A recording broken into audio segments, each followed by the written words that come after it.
an absolute nightmare has become reality. An all-out nuclear war has broken out, and thousands of nuclear warheads from Russia are raining down upon US cities and military bases. The burning question upon millions of American minds is whether or not we have reached a point technologically that we can defend against an all-out nuclear strike. The answer to that question is nuanced, but at a high level, it can be summed up by no. And next question. No.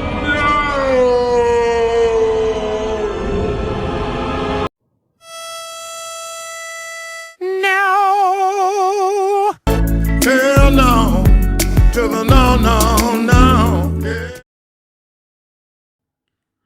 You have to excuse the bombardment of no's, but I was trying to drive a point home. But there's a reason to keep watching after that. So yes, there is no effective way that the United States has to safeguard against an all-out nuclear strike. And it was at a work colleague, and it was a couple years ago, the topic came up. It was shortly after Ukraine conflict started. And he made a comment and said, well, by now we have ways to defend against that. And I, almost had to laugh a little bit. And I said, we have absolutely no real defense against that. We have a ballistic missile defense system. It's a very advanced layered system. It is not designed to prevent an all-out nuclear strike from a near-peer adversary like Russia or China, who have a larger warhead count. And even now, depending on North Korea and how effective their arsenal is, are getting to the point that it would be difficult for us to prevent every warhead from striking. And there's a lot of what ifs there.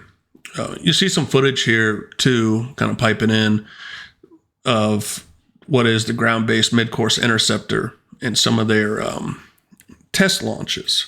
And we'll kind of go in just real high level, and I'm going to do separate videos on each of the systems to kind of talk about it. And I'll actually branch out into some of the systems that some of the other countries have, like Russia and China and Israel. They're different ballistic missile defense systems. But for this one, it's kind of going to be high level in the U.S. And then a later video will focus just on the ground-based midcourse interceptor. It'll focus on that. It'll focus on, SM3. I'll probably lump all the naval ones into one video. So first, though, when you look at this, you have to ask yourself, what are the threats? So ballistic missiles are generally broken down into 4 range categories. You have your short-range ballistic missiles, the medium-range ballistic missile, and the intermediate-range ballistic missile, and the intercontinental ballistic missile. And, each of them have certain range here, and I'm kind of using this China's ballistic missile and cruise missile guide, and it shows you some of the ranges of their various missiles, and you kind of get an idea that, it's layered, how far each one can, reach out. Kind of most important part to keep in mind is the intermediate, which is the longest range until you get to intercontinental.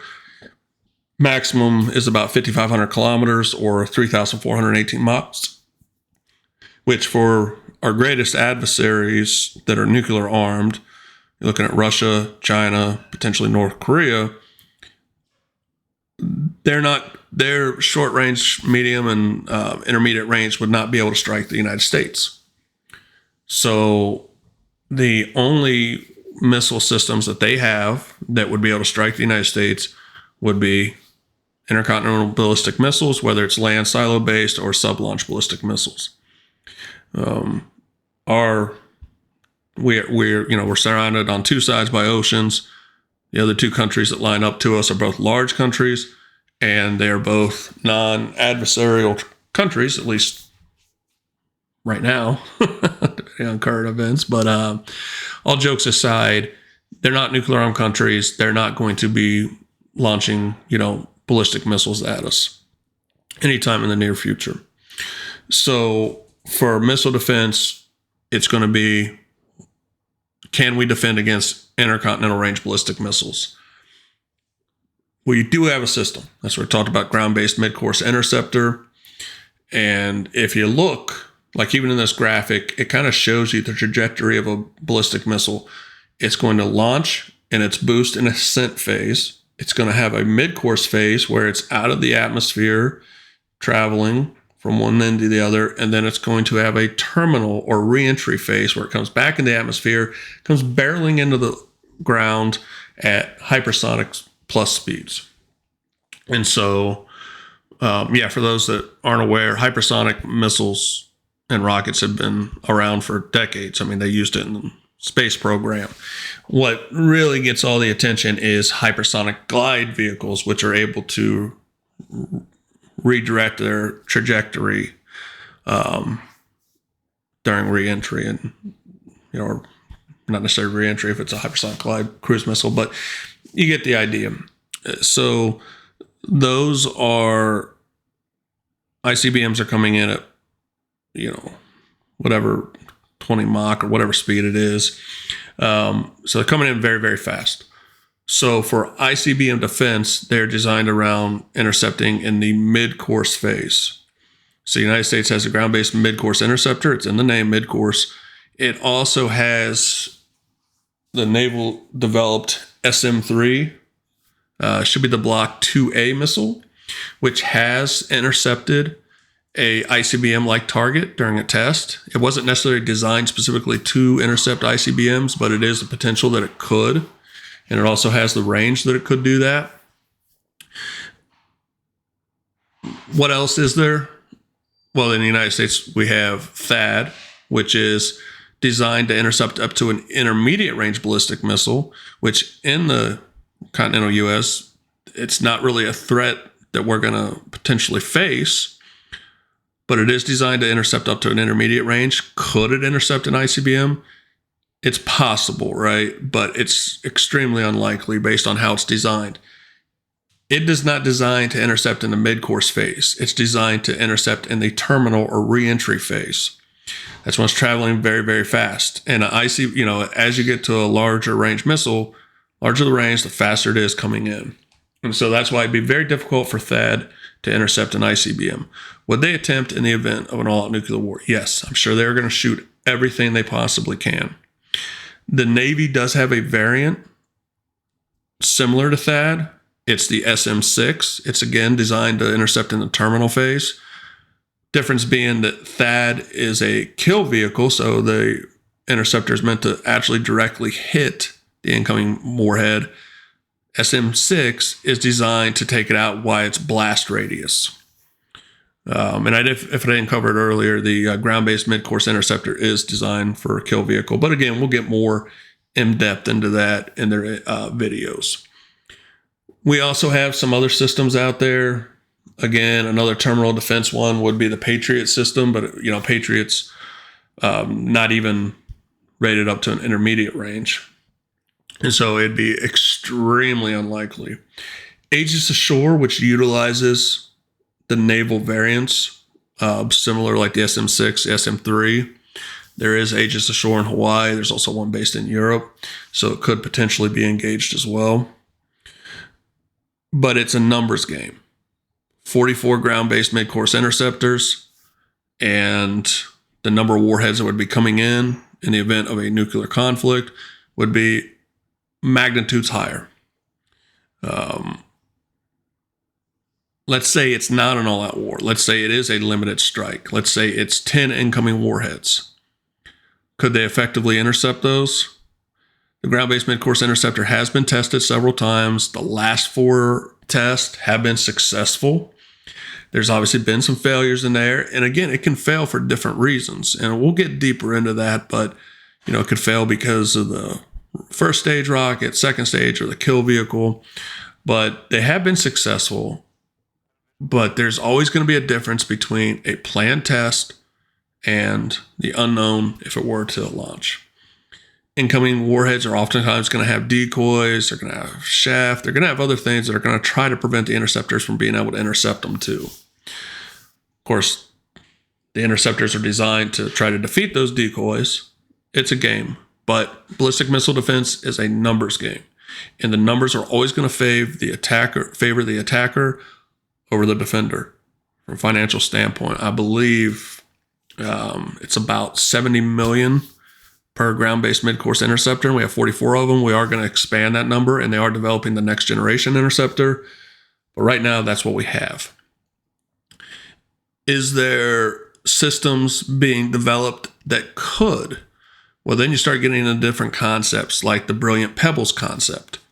And I'm going to do a separate video just on that. But there is a possibility there.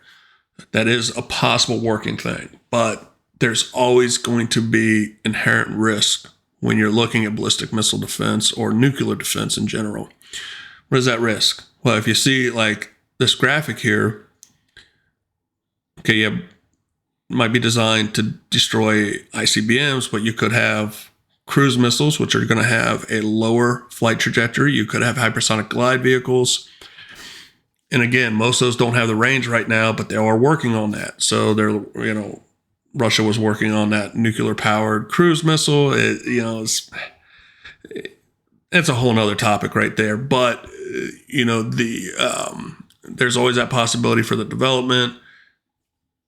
A system like the Poseidon. And again, the Poseidon's not operational. People always bring that up when I do a scenario and they say, what about Poseidon? Well, first, it's not operational. You have to get it operational. Second, it's overblown what, this idea of 500-foot nuclear tsunami wave, stuff like that, radioactive. But the truth is, it is a potential viable system. It's just an underwater drone, basically, with a nuclear warhead. It is potentially viable. And brilliant pebbles or any interceptor missiles, they're not going to be able, or at least the ones we have, are going to be useless against that. Because ours are designed to take out things flying through the air, through space, not designed for something coming through the water. So you always have that inherent risk no matter what. That's why there's always an inherent danger trying to develop a system that would so-called, protect against an all-out attack. The idea that we're all vulnerable to an all-out attack means we won't use nuclear weapons. That's mutually assured destruction. Is that a great policy? I don't know. It's troublesome no matter how you look at it. Really, nuclear disarmament's the only, nuclear arms reduction is the only real effective method to prevent against nuclear war. So those are our systems. We'll talk more about each of them. They are very effective systems. They're, and it gets into the whole radars, the detection, and we'll talk about all of it from start to finish. When I do my ground-based mid-course video, we'll talk about if 4 warheads were launched, how it's tracked through the whole process, how it's intercepted. But the point of this video is, can the U.S. protect against an all-out nuclear strike? Emphatically, no. We cannot. It would be devastation untold. Neither can any other country, for that matter. And, there are other systems in other countries. Obviously, all over the news with Israel's different systems. Russia has a anti-ballistic missile system that utilizes actual nuclear warheads to intercept incoming nuclear warheads. Nuclear warheads are very effective at taking out incoming nukes because you don't have to get particularly close because your blast radius is going to be so huge. But now you're also detonating nuclear warheads high in the atmosphere above your country. So that has its own risk. And even Russia's moving towards conventional ICBM defense with the system they're developing. And China's developing a system. We can kind of talk about what China's systems is in another video. And Trump's latest thing, which I made a video about, which is the U.S. needing its own Iron Dome, which he didn't literally mean the Iron Dome system, because the Iron Dome system is an anti-rocket system, not a really ballistic missile defense system. But he's talking about probably a more advanced layered defense system. Now, potentially could be talking about the Arrow 3, which is an Israeli system designed to intercept an intercontinental ballistic range missile. Whether it's any more effective than the ground-based midcourse interceptor, it's hard to say. But it's a system out there, and it was jointly developed between Raytheon and Israel, so it is something we could deploy ourselves. And There's David Sling, but then again, David Sling's not is more intermediate range, and it really wouldn't be a needed system. Perhaps maybe in Alaska if Russia wanted to deploy systems, quite close there. But outside of Alaska, it'd be very improbable that we'd need intermediate range ballistic missile defense in continental United States. So that THAAD doesn't already take care of, for that matter. So that's kind of where we're at on that. So appreciate everybody watching the video. Please, if you haven't, subscribe. Almost to 800 subscribers when I'm recording this right now. I'm at 799. Just need one more to 800. Really want to hit that 1,000 subscriber mark and be on the lookout for the incoming videos, including the one I'm working on the back end, which is the Able Archer Goes Hot 1983, which is going to be a massive one. So stay tuned. Thanks, everybody.